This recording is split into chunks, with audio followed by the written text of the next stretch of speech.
Welcome everyone. My name is Supreeth Suresh. I'm a software engineer too here at NCAR.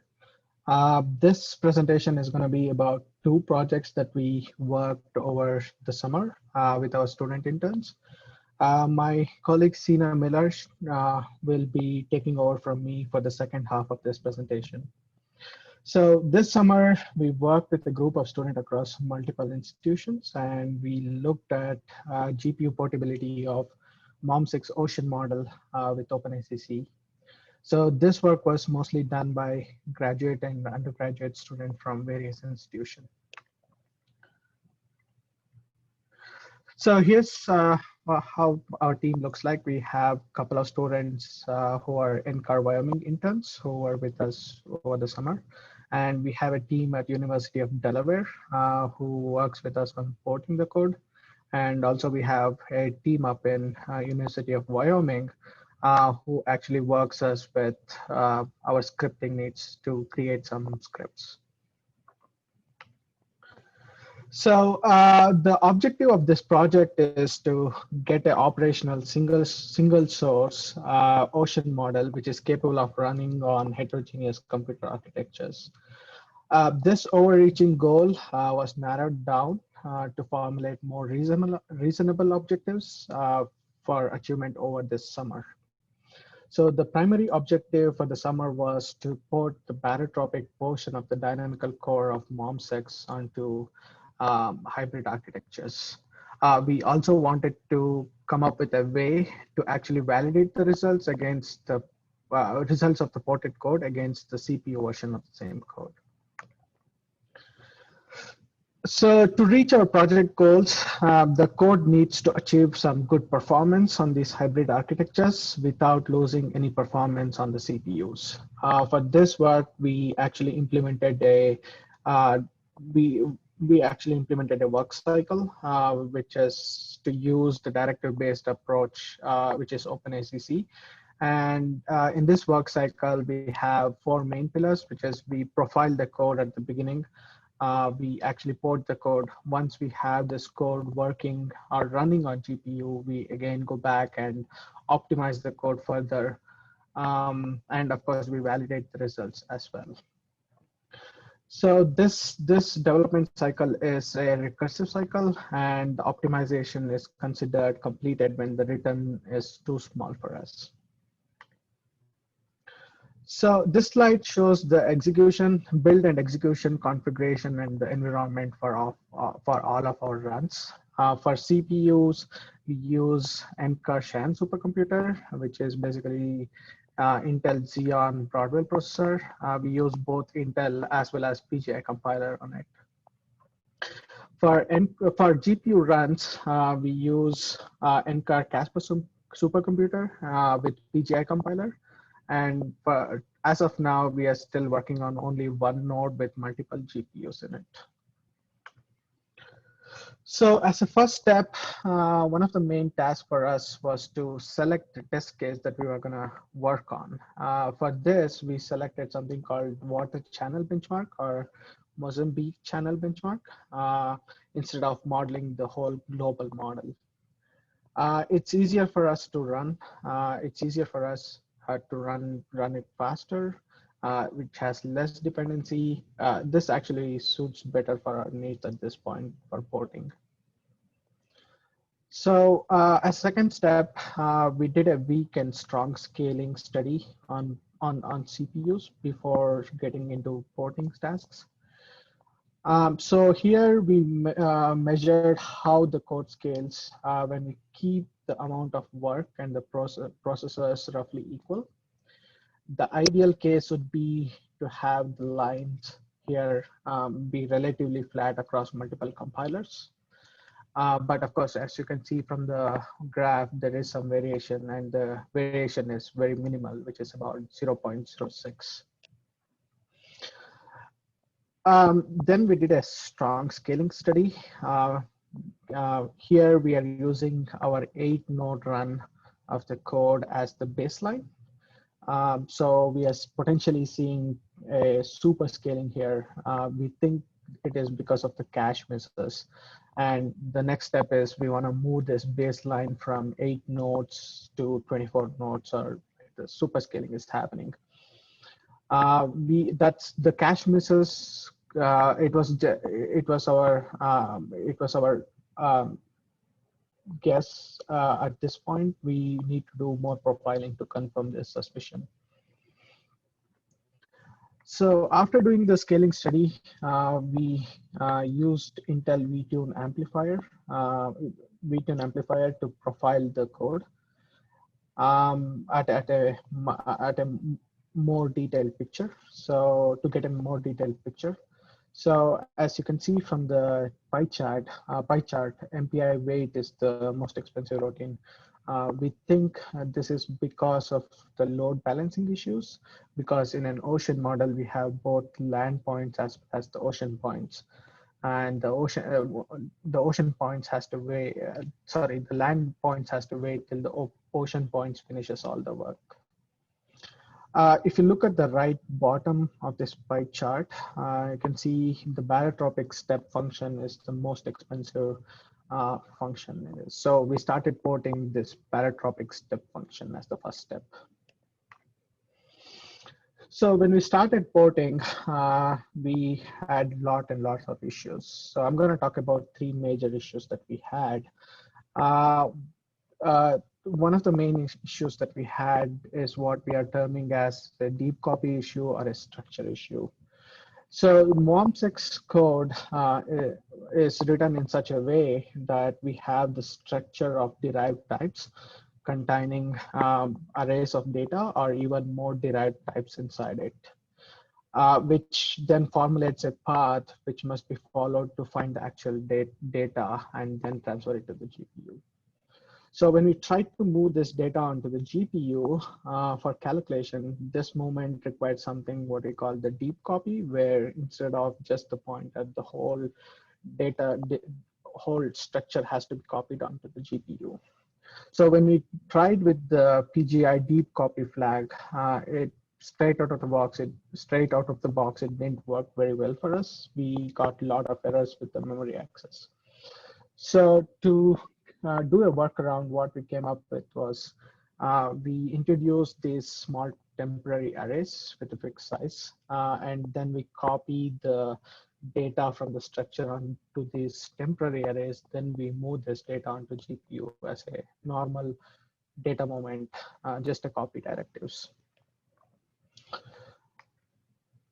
So the other issue that we faced was in most of the code, it's written in such a way that the K loop was in between the J and I. From like Fortran is of course a column-based approach, so it had a lot of like what do you call it? So when we just snapped in the OpenSCC parallel directives without considering anything, this scaling of 3D structure into a 2D variable, it was causing a lot of issues for us, both with the performance as well as the validation issues. So we had to move the scale loop outside and collapsed below inside loops to get a good performance as well as correct results here. So another big issue that we faced is what we call the phantom dependency. So if you look at the snippet of code below, you can see there is no dependency, but the compiler was seeing this as a dependency. This was even happening when we explicitly mentioned the loop as private or independent, but the compiler was still ignoring these directives and making everything sequential. The solution for this was to collapse the 2 loops so that it becomes a single loop, and then the compiler was able to actually parallelize and optimize the loop. So when one team was working on porting this code, the other team up in University of Wyoming, they were developing some Jupyter Lab notebooks to actually, which can validate the results. This script takes the generated log file and also the ocean stats file and validates against the reference data at different time steps. So when we run the script, we'll know at which time step the answer starts to deviate from the original value on CPU. So this script was very useful for us in actually validating the results and also helped in porting a lot. So other thing that the script was able to do was to visualize the data produced by the model. So on the left-hand side, you can see the Mozambique channel that we are visualizing after we run the model. So once we are able to port one function, we started actually check the results, validate the results using that script. We were able to actually validate the results across the compilers and for the CPU versus GPU runs as well. So coming to the results, here we have a scaling of BT step function on both CPU and GPU after porting the code. The solid line in the graph is on CPU and the dotted line is on the GPU. The x-axis here is number of fully subscribed Broadwell node for CPU runs and the number of GPUs for GPU runs. Here you can see about 2.3x speed up in both the resolution for one GPU runs. But at the same time, as you can see from the curve, as you can see from the graph, the curves start to tail off. So we need to go to a higher resolution to measure the performance at a higher node count. So here's the list of, here's the summary of accomplishment that we were able to achieve over the summer. So we selected an ideal environment and the test case that suits better for porting. So we were able to identify multiple functions which we can start porting. We ported about 4,369 lines of code in a short span of about 6 to 7 weeks over the summer. So we also developed an automated script which can do scaling for all our runs. So we also created a validation and visualization Jupyter notebook, which can help us validate the results. Cena, over to you. All right, thanks, Supreeth. My name is Cena Miller. I'm also a software engineer in the Special Technical Projects group, along with Supreeth and our student team members. This evening, I'm presenting our team's work on the analysis of FastEddy model data on GPUs, which was performed with the help of Shay Liu, a graduate student in atmospheric sciences at the University of Indiana, who joined us this summer as part of the Cyborgs program. Next slide. In this project, we dealt with model outputs from FastEddy, which is a GPU-based large eddy simulation model. FastEddy produces large data sets of atmospheric perturbation and turbulence that reside on GPUs. Traditionally, the model's outputs are analyzed on CPU. These analyses, however, are often embarrassingly parallel and compute-intensive, well suited for GPU acceleration. So this provided us an opportunity to use GPUs for FastEddy analysis and to potentially reduce the I/O and accelerate the whole analysis process. The animations shown here were provided by Dr. Jeremy Sauer from FastEddy at NCAR RAL and show examples of FastEddy outputs. The upper panel is cloud formation and the bottom is a field of vertical winds. Next slide. The ultimate goal of this project was to prototype a simplified GPU acceleration of the data science phase to create a high-performance data analysis on GPUs that matched FastEddy's high-speed data production on GPUs. On the right, we have a comparison of our goal for the GPU workflow versus the traditional CPU analysis. Next slide. Here are a few of the tools we incorporated for this work.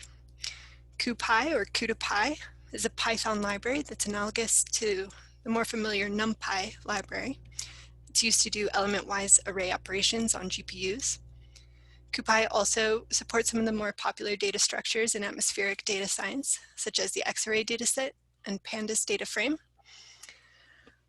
Big shout out here to Anderson Banihurui from the Iowa group at NCAR, who helped us incorporate Dask into our workflow. It's a scheduler that parallelizes the task and distributes the workload on CPUs or GPUs. In our project, we use Dask to scale and parallelize our analysis for multi-GPU. It uses lazy evaluation, allowing us to optimize the loading and storing of data. We also use Jupyter Lab. It's a web-based interactive development environment that we relied on heavily. It also supports Dask Lab extensions, which we use to monitor our work process and data flow. Next slide. Supreet already covered the specs on Casper, but the work here was performed on Casper, except instead of using Tesla GPUs, we used the 16 gigabit NVIDIA Quadro GP100s. Byte. Next slide. All right, so while performing the data analysis on a single GPU is fairly straightforward, scaling it up to multi-node analysis was more complicated and involved the use of Dask. As I mentioned before, Dask is the workload scheduler. So we initialized a Dask client and passed job specifications to the Slurm cluster function. We wanted to analyze 2 files at a time, so we scaled the job up to 2 workers, dividing the workload in half. On each worker, the computed data are then converted back to NumPy and brought back to the CPU to be saved, or for any additional post-processing steps such as plotting. Next slide. This slide shows a screen recording of Jupyter Lab while performing data analysis using Dask. The graphs around the main cells are the Dask Lab extensions. So the lower middle panel shows the memory for the GPUs.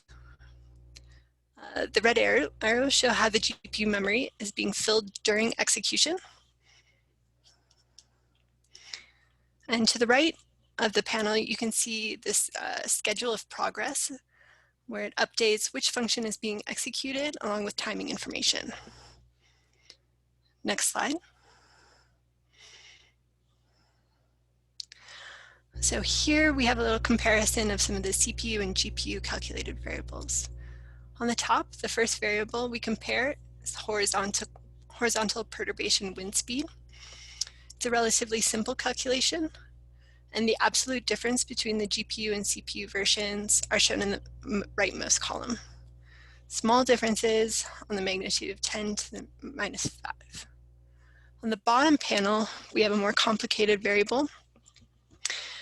We can see the difference residual shows a striping pattern, which is likely developed from the accumulation of those calculations. So to use these types of GPU computed variables in analysis, it may need more investigation on adequate precision and uncertainty levels, and the development of a validation test with input from the domain scientists. Next slide. Here we have the performance from using GPU acceleration. So for our first comparison, we compare it using a single GPU versus a single-threaded CPU analysis, which we know is a little unfair, but that's how the original analysis was done, so we included it, and we see a speedup of 300 times. Next, for the speedup of a single GPU versus a full 36-thread single-node CPU, we get a speedup of about 15 times. And for the 2-node single GPU analysis versus 2-node CPU analysis, a speedup of 26x is achieved. Next slide. So we found that using CuPy provided a straightforward path towards GPU acceleration, allowing us to make use of the existing Python-based data analysis scripts. Dask and CuPy together facilitated data analysis on multiple GPUs. And in the future, we'd like to incorporate what we learned into analyzing the data in situ on GPUs. All right. Next slide. You can find repositories of our work for this in the MOM6 project at these links.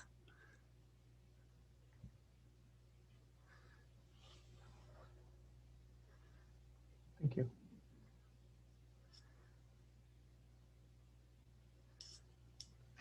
All right, thank you, Cena and Supreeth, for that presentation. And I guess you guys should be able to look at your Slido questions and see if there's some questions you need to field. Yes.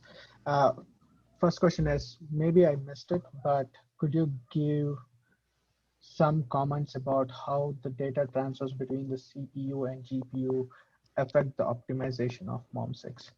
So at this point, we are not really worried about the data transfers. We know it's a huge part, but when we are since MOM6 moves in time, so we'll be doing the data transfer only at the very first time step and when we want the results back on the CPU.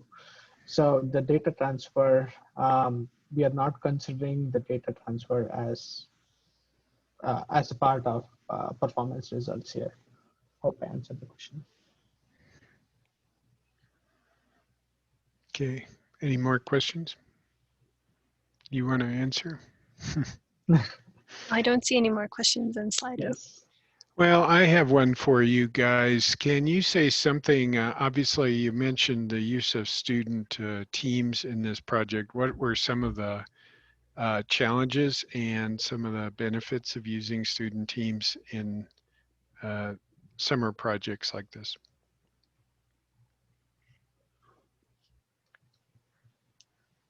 Cena, you want to take that or? Sure. I would say that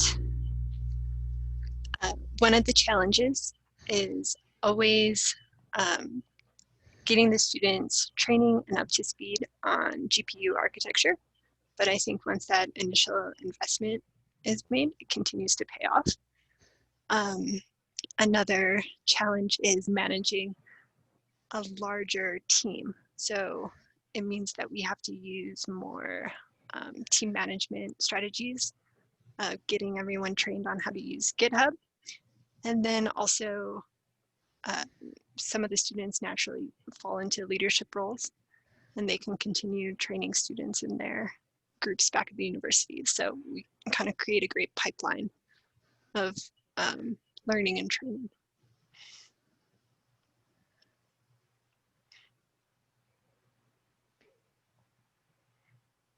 Maybe you guys could say something about what the next steps are for MOM and for the project related to fast eddy data analysis. Yes.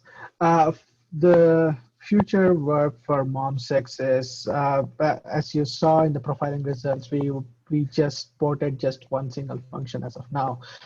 We would like to port other functions which are left, and at the same time we want to further optimize these functions that we have ported to run more efficiently on the GPU.